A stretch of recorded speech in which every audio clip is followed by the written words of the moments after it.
dando início à palavra, lembrando que as pregações sempre vão para o site www.iapv.com.br. Essa você também está assistindo, nós estamos aqui. E você pode assistir as anteriores, os domingos, algumas de quarta-feira, também no site. Hoje a palavra tem um título, digamos que obviamente interessante. Apesar da obviedade e de você talvez rir quando eu falar do título, conforme eu for falando daquilo que o Senhor nos tem a falar hoje, nós vamos entender muito do que Ele já fez por nós. Vamos entender por que não podemos ignorar o seu sacrifício na cruz. Aqueles ou aquelas que talvez se instruem na fé ou não são cristãos, aqui nessa igreja, nos assistindo, você vai poder conhecer o Evangelho e ser alcançado por Jesus Cristo hoje, não amanhã, não depois. O título dessa mensagem é Mortos são mortos. Quem acompanha a rede social da igreja, o Facebook, já sabia, né? Quem sabia só? Só o Ivan. Então acompanhe mais o Facebook da igreja, porque eu tenho sempre colocado qual será a palavra. E a palavra é: mortos são mortos. Vamos repetir? Mortos são mortos. Mais alto para o pessoal da gravação ouvir. Mortos são mortos. Amém. Abra sua Bíblia comigo, por favor, em Efésios capítulo 2, versículo 1. Efésios capítulo 2, versículo de número 1. Efésios 2, 1.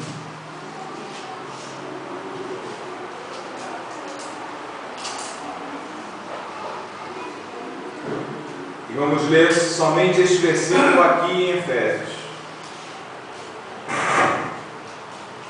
E diz assim: E vos vivificou, estando vós mortos em ofensas e pecados.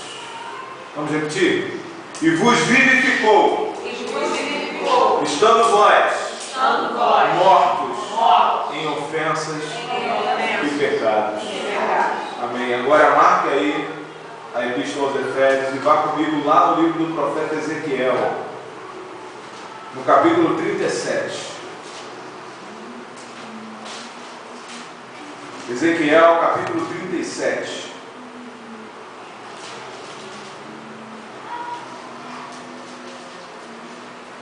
Vamos ler o versículo 1, o 2, o 3, o 4, o 5 e o 6. Amém? Então esse texto de Ezequiel vai parafrasear o texto de Efésios. Amém? Achamos? Amém. E veio sobre mim a mão do Senhor, e o Senhor me levou em espírito, e me pôs no meio de um vale que estava cheio de ossos.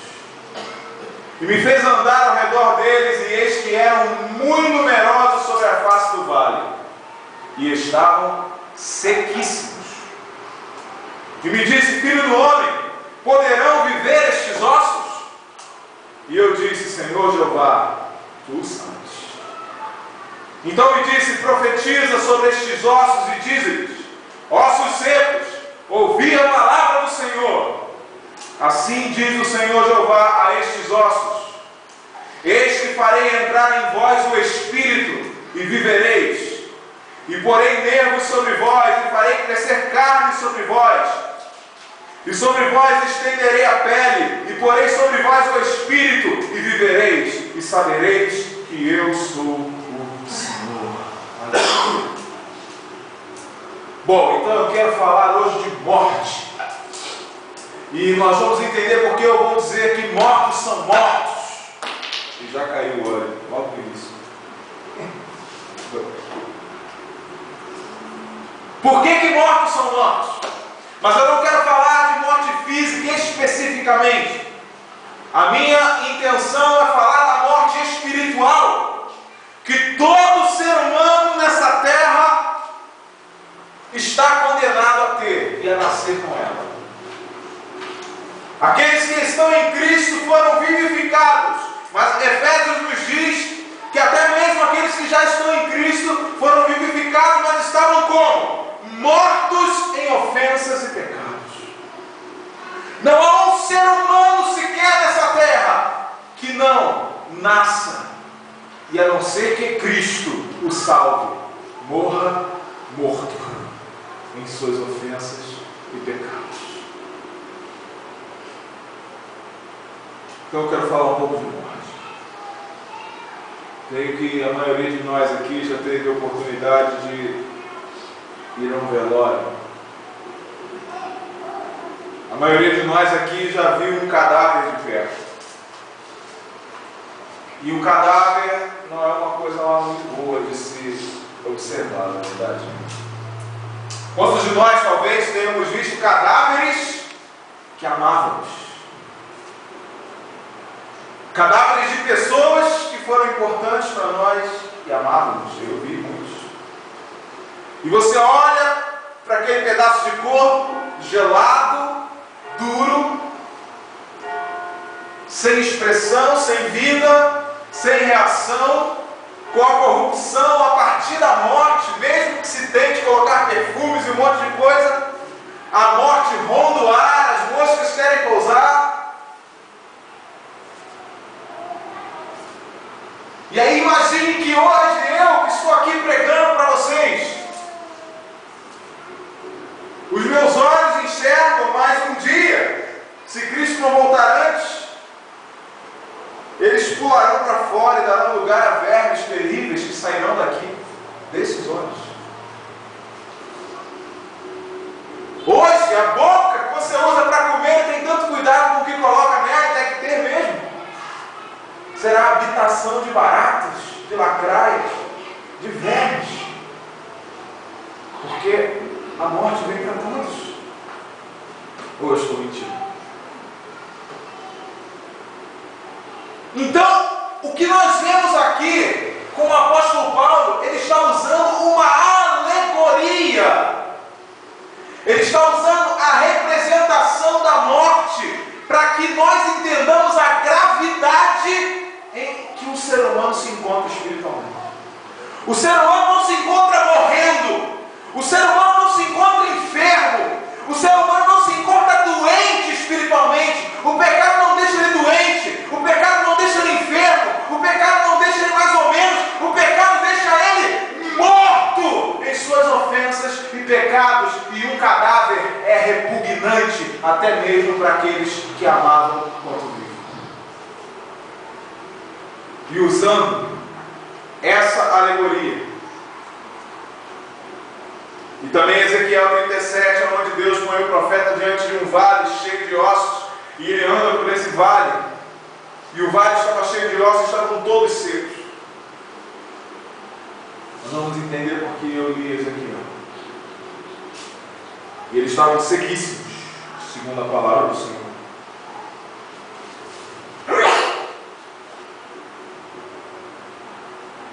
Nós temos descrito nos evangelhos momentos em que Jesus ressuscitou mortos. Amém? E quais são essas ressurreições? Nós encontramos a filha de Jairo, que estava morta em sua cama e foi ressuscitada por Jesus. Nós encontramos o filho da viúva de Naim, que estava em seu caixão com o cortejo fúnebre em direção ao sepultamento, quando Jesus tocou o esquife do caixão e mandou que a mãe dele não chorasse. E nós temos Lázaro, que estava morto há 4 dias. Pois bem, assim como o apóstolo Paulo usou a figura da morte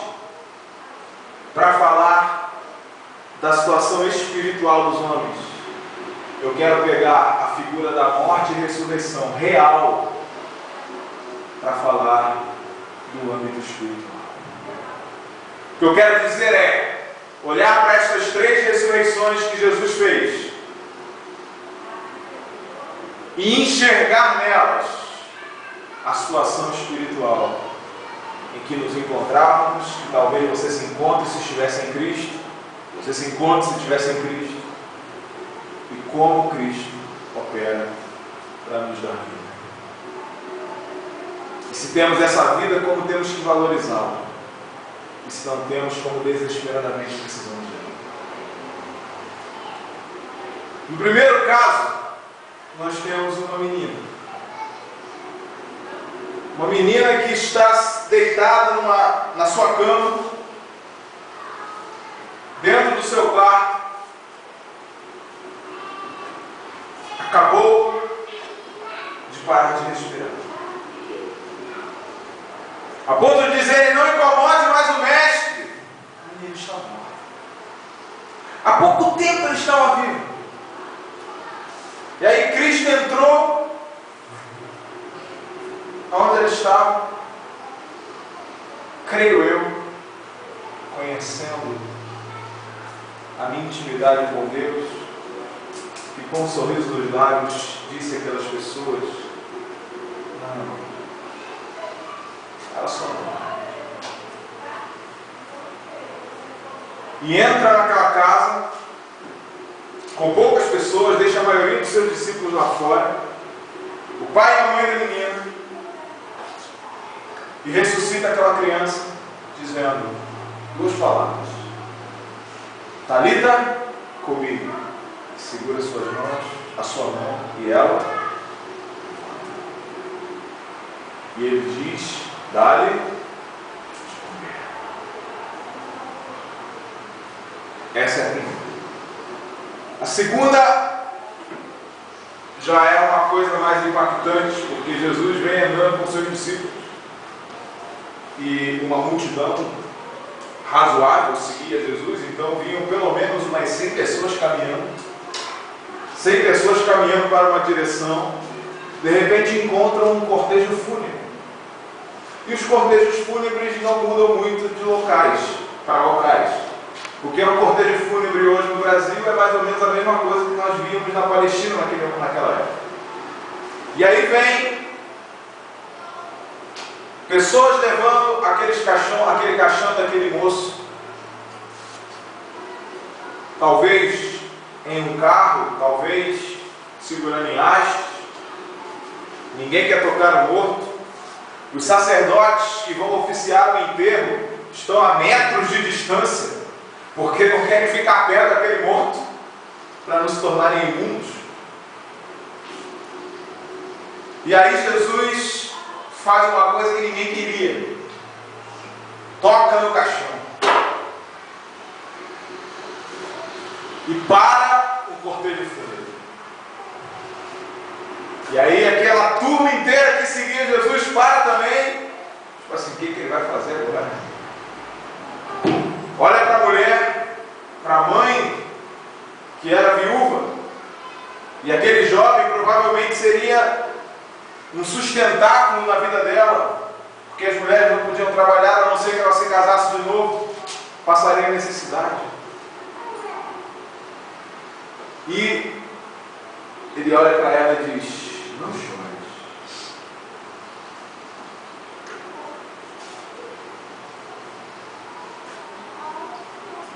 E dá uma ordem ao jovem. Ele diz: jovem, eu te digo, levanta-te.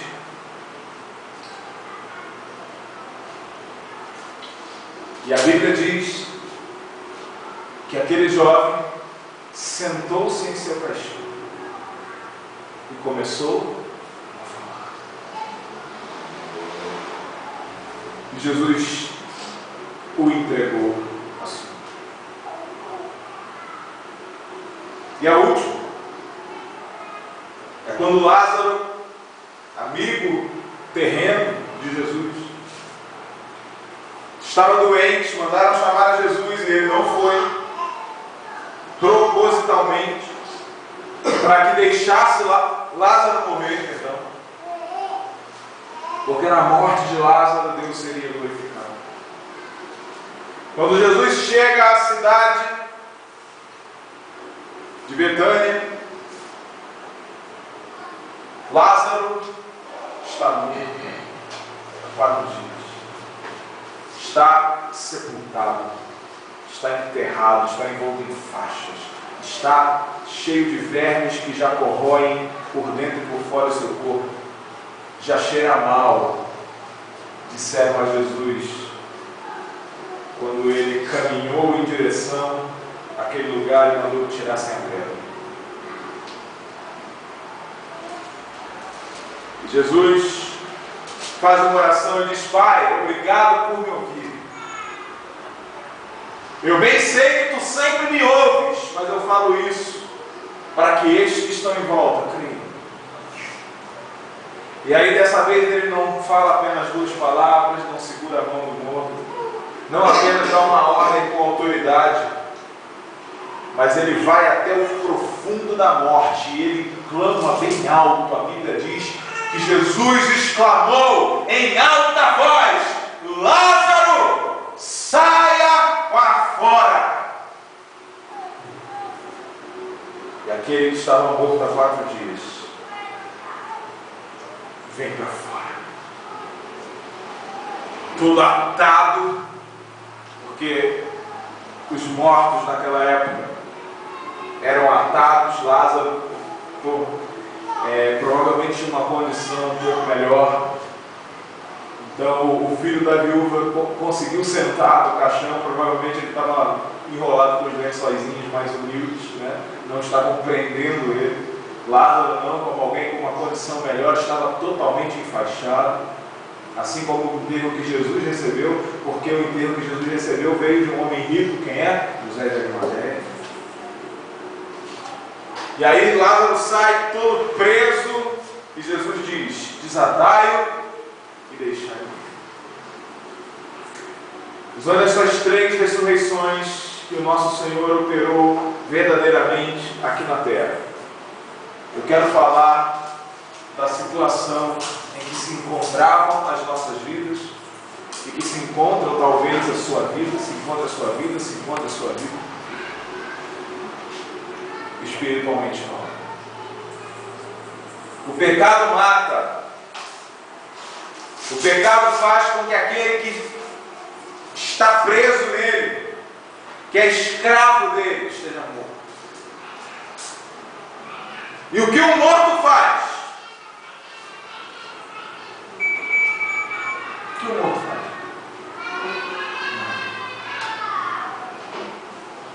Se você sacudir o morto, ele não faz nada.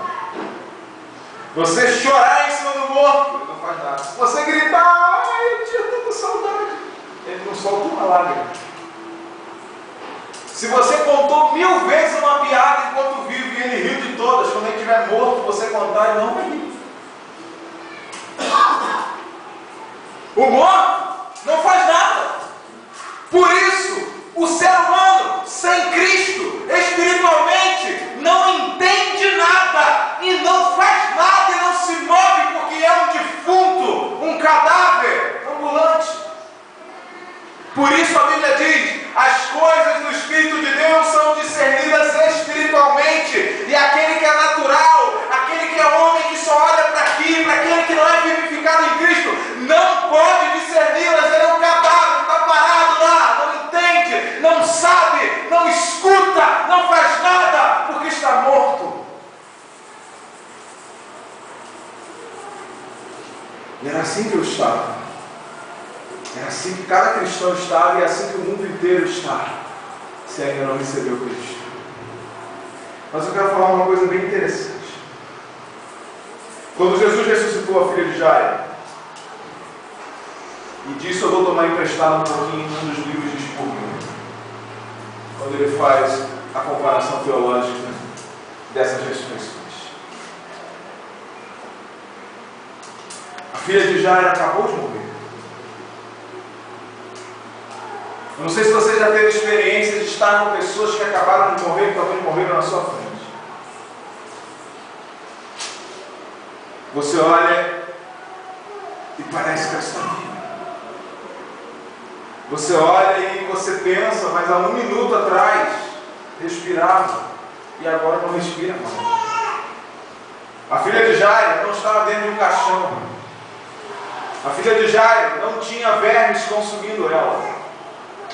A filha de Jairo estava deitada na sua cama exatamente da mesma maneira que estava enquanto estava doente. Não estava vestida para um velório, ela estava vestida para quê? Como uma doente que estava na cama. Talvez alguém que entrasse e olhasse o seu rostinho angelical não percebesse que estava morto.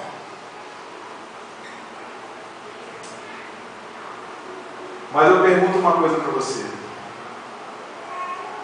Lázaro estava menos morto do que ela? O filho da viúva de Naim estava menos morto do que ela? Não.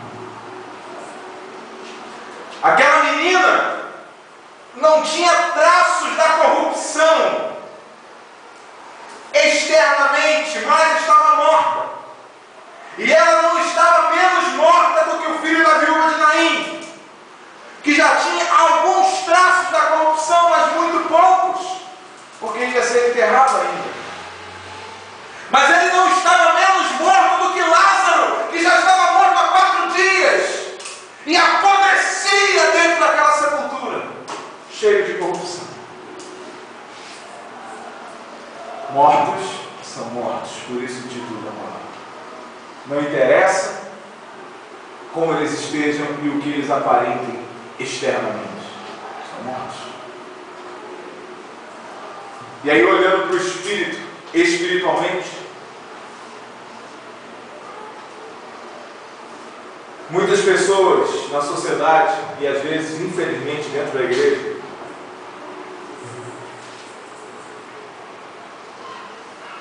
tem nome de que vivem, mas estão mortos. Como na igreja de Laodiceia. Talvez o seu parente na sua casa, talvez você que me ouve, não se entregou às paixões mundanas de forma tão aberta. Talvez a concupiscência dos olhos, a soberba da vida, talvez a concupiscência do seu coração esteja ainda presa dentro de você. Você é mau. Eu não sei como cada um aqui se converteu, se quando você se converteu você já tinha externalizado decomposição de pecado. Por exemplo, uma criança, ela acabou de deixar de ser criança e se tornou adolescente. Ainda que ela não cometa pecados de prostituição, não fale palavras torpes, não seja uma pessoa completamente educada, obediente a pai e mãe, ela está morta nos seus delitos e pecados. Ela é como a filha de Jairo. Não externalizou corrupção ainda. Não caiu em pecados que as pessoas possam apontar e dizer: olha, você é pecador por causa disso, disso e disso, mas o interior está morto, porque todo ser humano está morto sem Cristo. E essa fase muitas vezes não fica só quando é um adolescente, muitas vezes jovens, adultos, passam pela vida de maneira íntegra perante a sociedade. A sociedade olha para a pessoa e realmente é uma boa pessoa, não rouba ninguém, talvez não minta. E uma coisa muito interessante para você assistir, você que está assistindo, eu gravei o sermão em áudio de John Wesley, Quase um Cristão, está lá no site. Se você quiser ouvir esse sermão, tremendo sermão que ele pregou, ele fala de que muitos se fizeram quase cristãos, e esses quase cristãos eram mais santos do que os verdadeiros cristãos. Então, a atitude das pessoas, talvez tivesse sido com você, comigo não foi, eu já externalizava pecados. Eu acho que eu estava lá no caso do filho da viúva. Mas as pessoas passam pela vida e são honestas, se esforçam para não mentir, não caem em pecados condenados pela sociedade, não se drogam, não roubam, estudam, honram seus pais e suas mães, fazem as coisas certinhas, bonitinhas, e abrem a boca para dizer: eu nunca fiz mal a ninguém, para que eu preciso de salvação? E aí dizem aquelas desculpas, muitas que dizem: eu tenho a minha própria forma de acreditar, de crer, e eu respeito cada pessoa, porém eu creio na Bíblia, por isso eu prego sobre ela, é o que eu estou fazendo. Essa pessoa é como a filha de Jairo. Ela está morta, mas não está mostrando a sua podridão. Ela está morta, mas para o mundo é bonitinha. Para o mundo é uma ótima pessoa, e talvez seja mesmo. Diga-se de passagem, tem muitos não cristãos que têm muito mais caráter do que alguns que se dizem cristãos por aí. Mas não deixam de estar mortos. Por quê? Porque não tem Cristo. Porque as suas próprias obras não salvam. Porque fisicamente essa pessoa faz essas coisas, mas espiritualmente faz o quê? Nada, porque está morto. Fisicamente está aqui, ó. Não, estou estudando, estou ajudando minha mãe, não vou falar palavrão, vou ser uma boa pessoa, não vou fazer aquilo, não vou adulterar, vou casar, vou fazer tudo bonitinho. Obras, humanas, e o Espírito está como?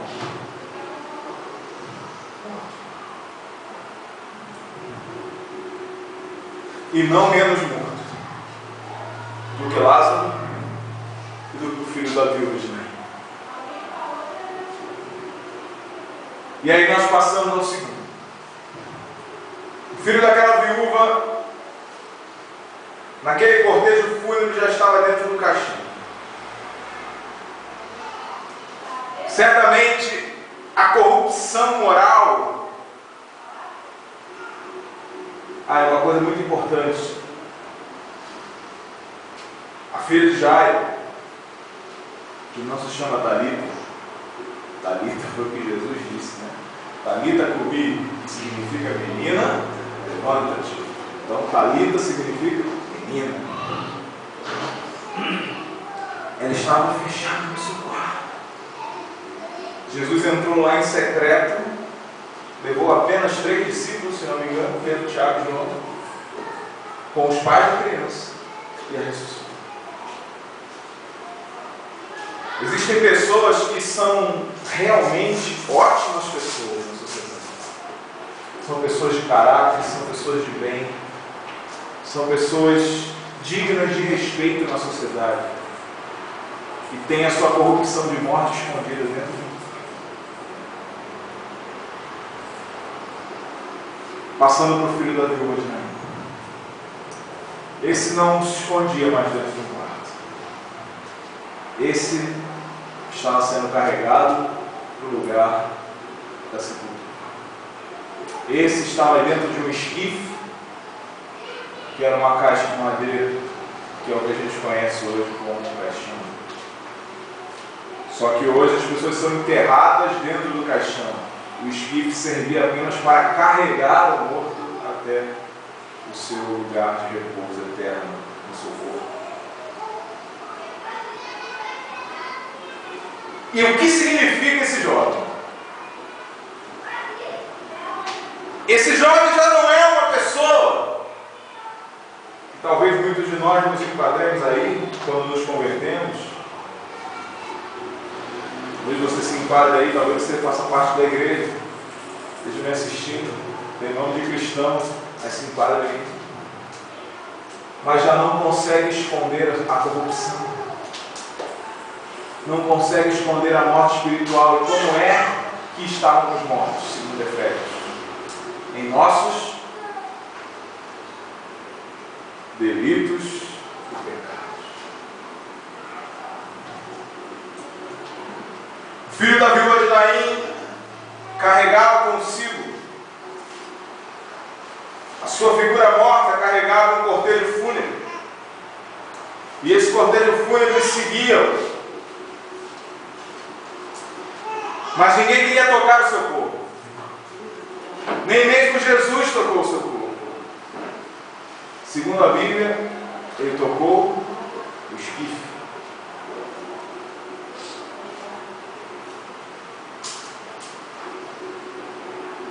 E isso significa que são pessoas que já em um estado mais avançado de corrupção moral e espiritual. Não são exemplos para a sociedade. Pecam abertamente, não chegam a ser personas não gratas na sociedade, não chegam a ser pessoas terríveis, condenáveis pelo mundo, mas também não são, como o mundo gosta de dizer, né? Bom, eu tenho meus erros, não sou nenhum santo, né? A pessoa fala. Tenho meus erros, não sou nenhum santo, dou meus pulos, mas também não sou igual a fulano. Aí vem logo a comparação. Esses são como o filho da viúva. O seu pecado já não está mais escondido dentro do quarto e dentro de si. A sua corrupção já se externa, já se externaliza mesmo. E já pode ser percebido por aqueles que vão ao lado. Porque caminhar no sol da Palestina, carregando um morto, até chegar ao local do sepulcro, você pensa que tinha Kombi da Santa Casa da Misericórdia? Você pensa que tinha Kombi da funerária? Carro fúnebre para chegar até o cemitério? E pior ainda, quando a pessoa era pobre, tinha que andar e estar muito, quase um dia de viagem, às vezes, para enterrar o seu morto. E vai andar do lado de um caixão, no meio de um sol, tivemos um calor ontem terrível aqui, mais ou menos, é o calor da tarde na Palestina.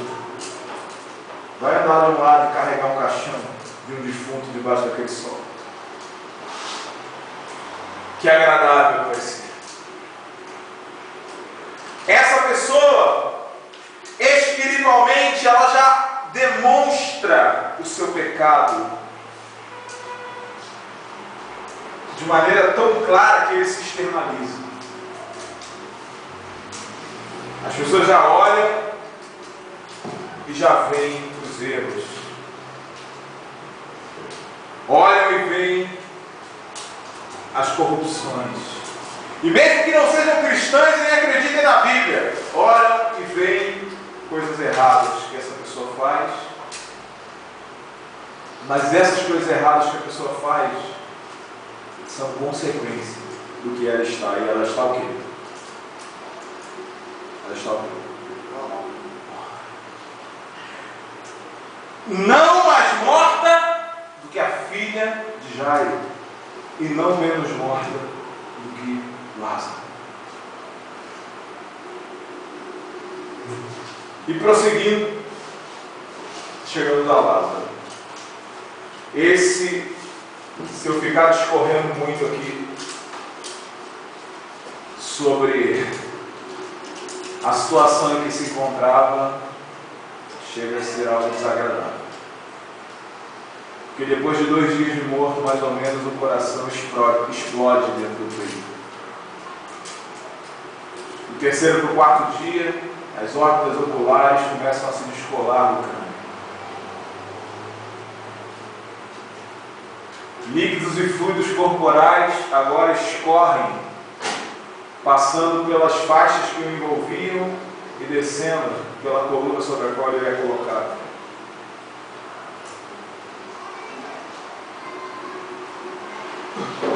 Aonde há um orifício no corpo de Lázaro, sangue misturado com fluidos corporais começa e constantemente sai. O sangue que corria pelas suas veias quando morreu coagula-se e sai misturado com fluidos corporais como uma geleia fétida e apodrecida. E da mesma maneira que saem essas coisas, entram outras, como vermes, baratas, lacraias, moscas e etc. Eu vou parar por aqui, porque a intenção não é causar repulsa, mas é exemplificar o estado de muitos pecadores. Esses não são como, apesar desse último não estar mais morto do que o primeiro, significa o que, amados? Aquele que é todo certinho perante a sociedade vai para o inferno do mesmo jeito do que o que está com Lázaro, se não tiver Cristo. É isso que significa. Porém, esse não consegue nem cometer as suas iniquidades à luz do dia. São pessoas, muitas vezes dentro da igreja, né? Pessoas em cima de púlpitos, né, colegas? Vocês sabem para quem eu estou falando. Vocês do e-mail dessa semana, pessoas em cima de púlpitos,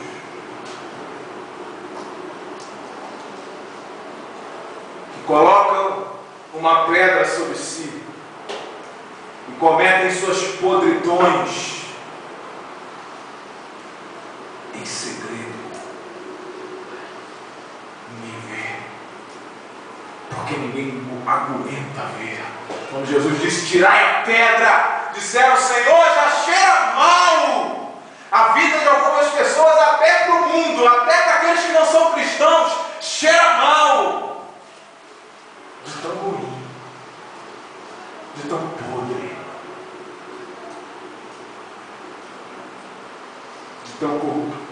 de tanta corrupção que o pecado já causou.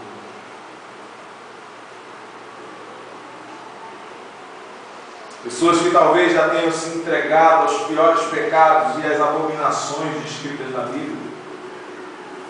Pessoas que chegam por uma porta e outras pessoas de bem saem por outra. Pessoas que talvez estejam presas, estejam dentro de igrejas, em cima de púlpitos, estejam com cara de quem vive, mas morto, escondidos dentro do sepulcro, cometendo as suas atrocidades e abominações indescritíveis, como eu tive que parar de descrever aqui. Se eu continuo descrevendo como um cadáver se decompõe, ia virar aqui uma coisa, uma necrofilia desnecessária.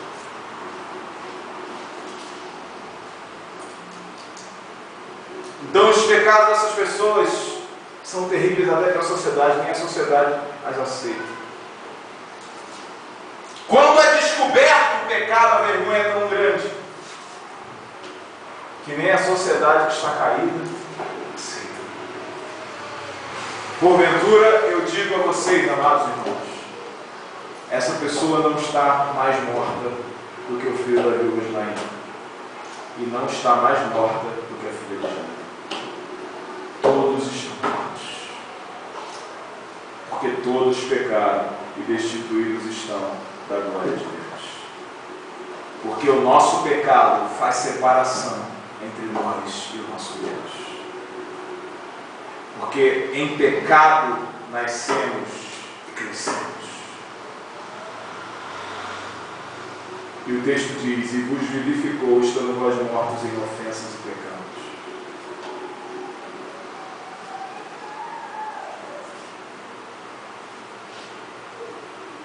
Todos nós aqui passamos por pelo menos uma dessas fases. Eu não sei se você, aqueles que são convertidos já, se você não é, faça isso hoje, venha para Cristo, pois Ele te chama. Enquanto se pode achar. Você tem se desviado, encontre novamente o seu caminho, venha a Cristo, enquanto se pode achar. E você que é cristão, fala a vocês e fala a vocês que me assistem.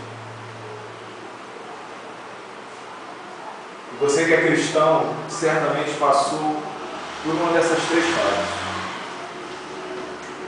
Quando você veio a Cristo, ou você era como a filha de Jairo, respeitável, porém morto.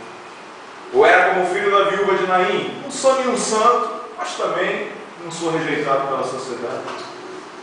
Ou você era podre às escondidas, porque não dava nem para fazer claramente o que fazia.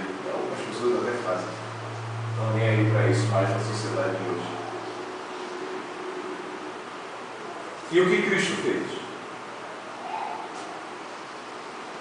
O que nós fazemos com os mortos? Por mais que a gente ame eles, nós enterramos, queimamos, levamos para longe de nós, na verdade. Pois é o que merece. A alma que pecar, essa morrerá. Os mortos em pecados vão ser feitos. Quem vai ser feito deles? Lançados no lago que arde com fogo e enxofre. Nossa, Deus é tão mau, nós fazemos a mesma coisa, é apenas um ciclo. Nós nos livramos dos mortos. Deus também se livra dos mortos. Porém, Deus não olhou para a sua corrupção e para a minha. Deus não olhou, sendo eu e você, como filha de Jairo, como filho da viúva de Naim, no meio do caminho, ou como Jairo, cheio de pecados, como Lázaro, perdão, cheio de pecados. Obrigado, irmão. Cristo não olhou para isso. A Bíblia diz: Deus prova o seu amor para conosco, tendo Cristo morrido por nós, sendo nós ainda pecadores. Quando Cristo morreu por você, você estava morto em delitos e em pecados. Eu estava morto em delitos e em pecados. Todos estavam mortos em delitos e pecados. E Cristo olhou para nós e nos amou de tal maneira, que no Getsemane, quando ele sofria a agonia daquele momento que precedia a cruz, ele pensava certamente em todos aqueles que ele regeneraria pelo seu sangue, todos aqueles que ele compraria pelo seu sangue, todos aqueles que um dia viriam a ele, se dobrariam a ele, seriam apresentados como filho de Deus. Ele pensou certamente em cada um deles, porque ele era Deus em todos os momentos, e ele não desistiu, ele não retrocedeu, ele foi em frente, ele não ligou se estava comprando defuntos, ele comprou defuntos e tornou-os vivos para a glória do Deus Pai. Você compraria um defunto, meu irmão, minha irmã? A não ser pessoas aí que... Não vou falar de tráfico de órgãos porque é outro departamento, mas pessoas que estudam, né, faculdade de medicina, tem um mercado negro aí, que não compram um defunto porque gostam do defunto, compram um defunto porque quer se dar bem com o defunto, né, de alguma maneira. Já pensou? Se a funerária botasse uma placa, vende-se defuntos. Você ia lá para a fila comprar um defunto? E ainda por cima dissesse na funerária: vende-se defuntos, custa 2 litros do seu sangue. Você vem aqui, dá 2 litros de sangue e leva um defunto. Vende-se defunto, custam-se 10 chicotadas. Você vai aqui, leva 10 chicotadas e leva um defunto. Sabe por que você não compraria? Porque você não é Deus. O defunto na sua mão continuaria defunto.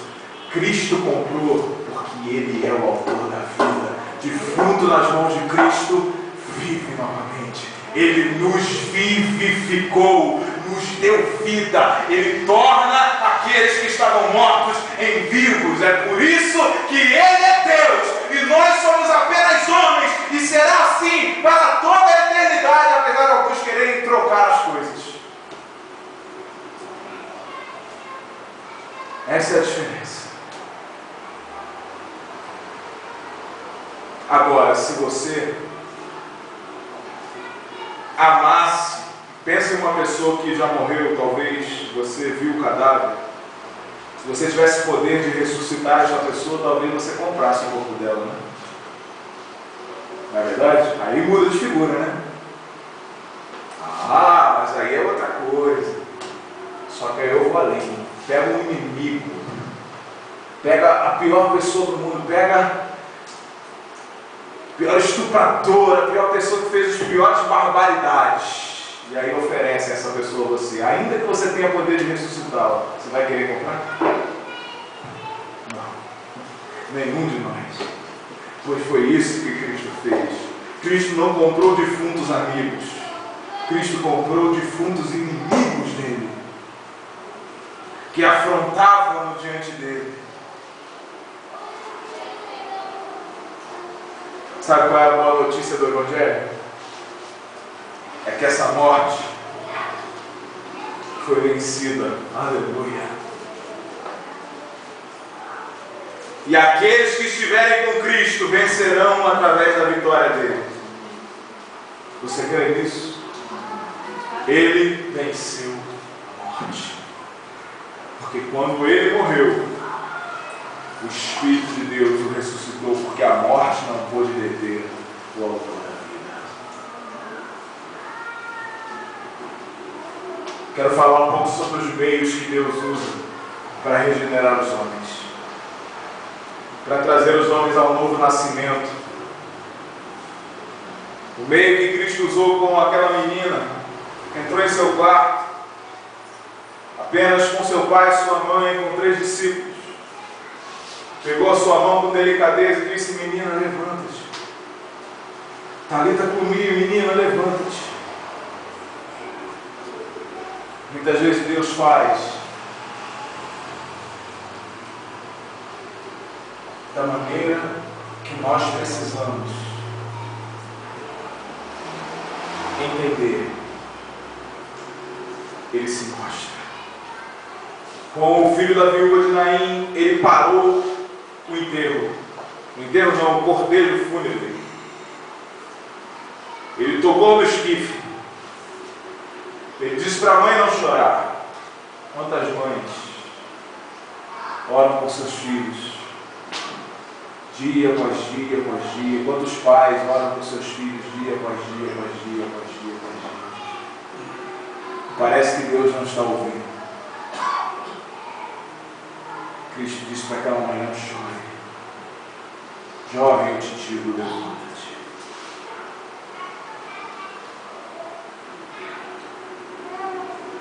E na terceira, Jesus faz uma preparação, ora ao Senhor e manda Lázaro sair para fora em alta voz.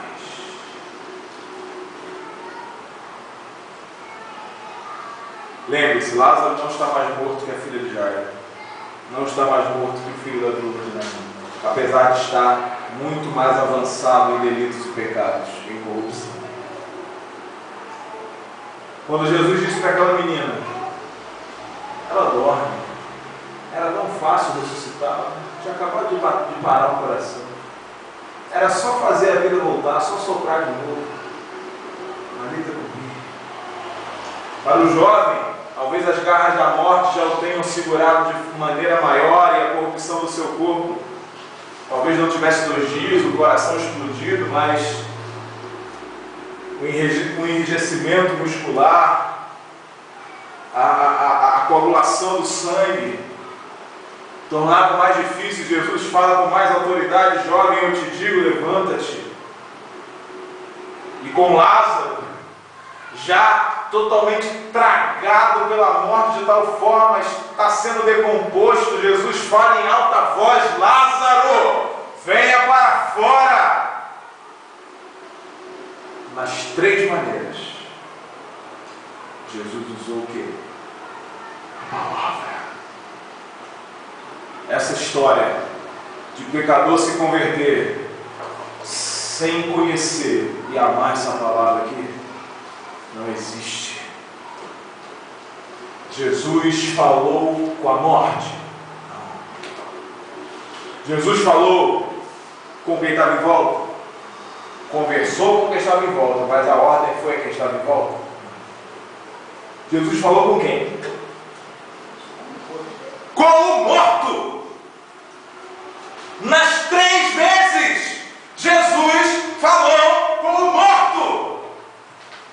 Ele olhou para a menina morta e disse: menina, eu te digo. Não foi alto assim, né? Menina, eu te digo, levanta-te. E o morto foi vivificado, conforme Efésios 2:1. Como o jovem que está morto, imagine o cortejo fúnebre caminhando. E aí vem um judeu, né? Nazireu, barbudo e cabeludo, e manda parar, toca no caixão, toca no esquife, pai. Mulher, não chore. O que ele vai fazer? O que será que ele vai fazer? Será que ele vai fazer uma oração e pedir para Deus ressuscitar o morto? Não! Ele olha para o morto e diz: jovem, eu te digo, o morto não ouve. Mas ele está falando com o morto: jovem, eu te digo, levanta-te. E aquele jovem senta e começa a falar. E no final, ele diz: tirai a pedra.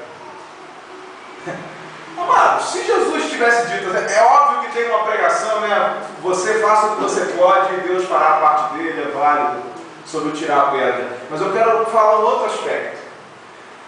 Te parece que era como se Jesus quisesse que a voz dele chegasse lá e Lázaro escutasse? Pensando um pouco, tira essa pedra daí. É claro que para Lázaro sair, Jesus poderia ter dito: pedra, sai daí. Ou então ressuscitado Lázaro, chegado perto, e os anjos tiraram a pedra, o Lázaro, quando ressuscitasse, passado por dentro da pedra, e aqui não podia? Claro que podia. Estamos falando de Jesus Cristo Todo-Poderoso, amém? Amém. Glória a Deus. Mas não! Tira a pedra! Como se dissesse também: eu quero que o morto me escute. E o morto está lá dentro, na recâmara, como eu disse. Lázaro era alguém com uma condição melhor financeira, tanto que hospedava Jesus quando ele vinha a Betânia. E hospedar Jesus não era uma coisa muito fácil, porque era pelo menos 12 juntos, né? Vinha Jesus e mais 12, eram 13, no mínimo. Ainda ficava uma multidão lá de fora. Então, a pedra tirada, e ele grita em alta voz, talvez até pensando nas bandagens que estão no ouvido do morto, talvez até pensando que a sua voz chegue ali. É óbvio que a voz de Jesus estava chegando lá dentro do Sheol, dentro do abismo da morte, dizendo: morte, devolva esse homem, porque é o autor da vida que está falando. Mas espiritualmente, ele está falando com quem? Com o morto. Lázaro, venha para fora.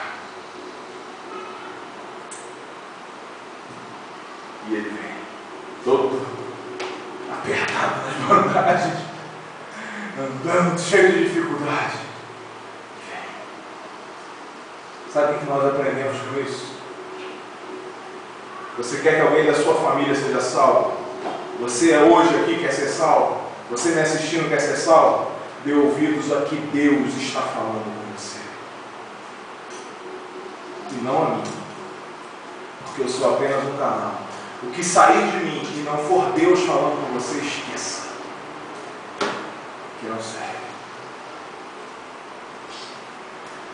É Deus quem fala com o pecador. É Deus quem chama ele pelo nome, que o regenera, que inclina o coração dele a se arrepender. É Deus que o levanta e que o traz à vida. E ele nos vivificou, estando nós ainda mortos em delitos e pecados. Aleluia! Você quer ver o seu parente salvo? Faça a palavra de Deus chegar a ele. Seja canal para a palavra de Deus, não com relativizações e distorções. Não fique preocupado em perder o amigo e o parente, não. Melhor é perder o amigo e o parente na terra e vê-lo na eternidade, ou pelo menos saber que o sangue dele não será cobrado de você. Faça com que a palavra de Deus chegue a ele, porque a hora que Jesus fala com o morto, e esse morto arrepende-se, esse morto ouve a voz e levanta-se. E eu digo isso porque eu estava. E frequentei a igreja morto por muito tempo. Namorava o Carol, frequentava a igreja. Meses e meses, morto. Morto. Morto. Até que um dia, numa terça-feira, ninguém estava pregando.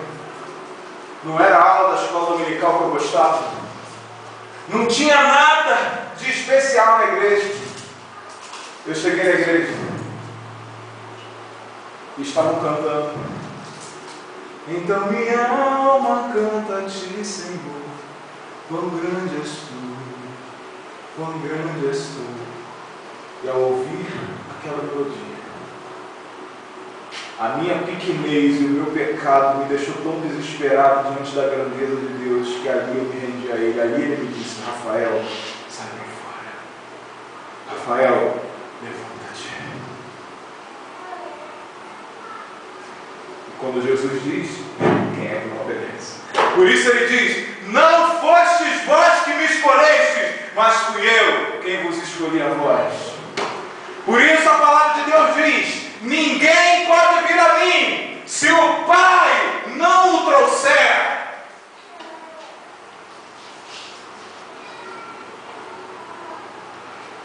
E para terminar, eu quero comparar tudo isso que nós falamos e ouvimos aqui com Ezequiel 37. Deus pega o profeta e põe ele no meio de um vale cheio de ossos. Cristão, escute uma coisa: pregar o Evangelho não é uma opção, pregar o Evangelho não é uma decisão, pregar o Evangelho não é um ministério de alguns, pregar o Evangelho não é um chamado especial, individual, só para os pastores ou para alguns irmãos. Pregar o Evangelho não é sair por aí também distribuindo folhetinhos. Pregar o Evangelho também não é sair por aí enchendo o saco das pessoas. Se a pessoa não quer ouvir, seja educado. Pregar o Evangelho não é ser mal educado, é falar com quem quer ouvir. Mas eu digo uma coisa a você: você é o Ezequiel de Deus. Todos os cristãos são chamados a serem Ezequiel de Deus. Todos os dias, aonde você vai num vale, e esse vale é esse mundo que está cheio de ossos, e eles estão sequíssimos, e você olha para eles, e como é que pode esses ossos terem vida? Deus te pergunta: poderão esses ossos viver?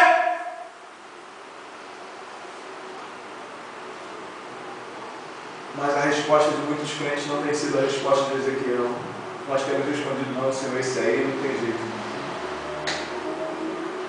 E vou dizer mais, hein?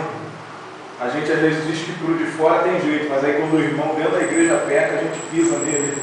Ah, é um desviado mesmo, vai embora. Poderão esses ossos viver? Ezequiel disse: Senhor, tu sabes. Como dizendo: Senhor, se tu falares com eles, se tu falar com a filha de Jairus, se tu falar com o filho da viúva de Naim, se tu falares com Lázaro, se tu falares com Rafael, esse povo pode viver. Aleluia. E nós estamos todos os dias diante de ossos sequíssimos, dentro da nossa própria família, dentro do nosso próprio círculo de amizade, dentro do nosso próprio trabalho, e nós não respondemos: Senhor, tu o sabes, mas nós ficamos pensando que talvez essa pessoa não tenha jeito. E olha o que Deus diz a Ezequiel: então me disse, profetiza sobre estes ossos. Todo cristão é um Ezequiel diante do vale de ossos secos. Guarde isso para sempre na sua vida. Porque todo cristão está entre pessoas mortas em seus delitos e pecados. Então ele disse: profetiza sobre estes ossos e diz-lhes: ossos secos, ouvi a palavra de quem? Do Senhor. Do Senhor. Do Senhor. O que é profecia, irmãos? Falar a palavra do Senhor. Deus está dizendo: Ezequiel, vá a estes ossos, Ezequiel, e aponte para mim, Ezequiel. Aponte para mim e manda que eles me escutem. Mande que eles me escutem. Esse é o chamado da igreja. Não é sair por aí prometendo que a pessoa vai ter carro novo e casa, não sei mais o quê. Não é enganar e tentar tirar o dinheiro dos outros, como um monte de gente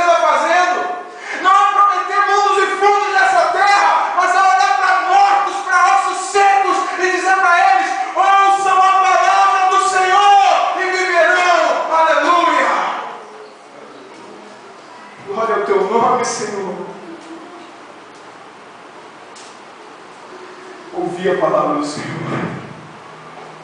E aí Ezequiel fala agora em nome do Senhor. Você, cristão, é chamado a falar em nome do Senhor.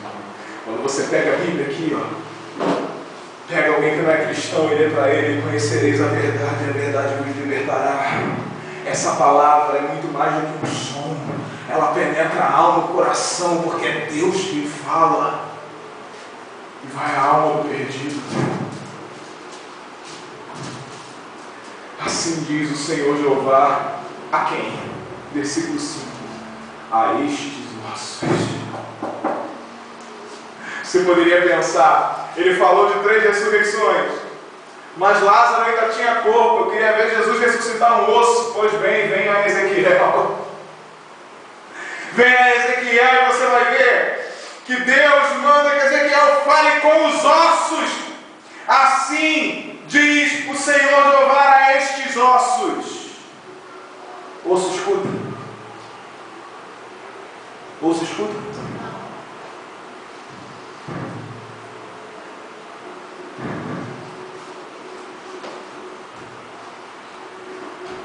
Aleluia. Eis que eu farei entrar em vós o Espírito e vivereis. E porei nervo sobre vós, e farei crescer carne sobre vós, e sobre vós estenderei pele, e porei em vós o Espírito e vivereis, e sabereis que eu sou o Senhor.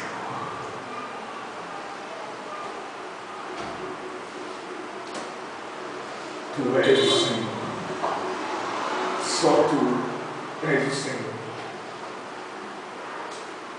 Oh Deus, só tu és o Senhor.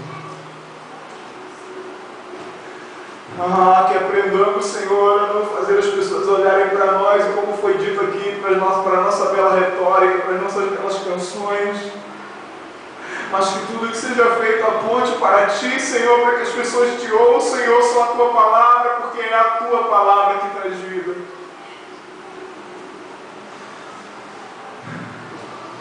Vivifica, Senhor, aqueles que estão aqui, talvez não Te conheçam ainda, ou tenham se desviado.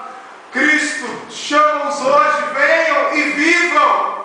A quem quiser, darei de graça de beber. Quem quiser, venha e beba de graça da água da vida. Aqueles que me assistem, Senhor, falar com eles com a Tua palavra.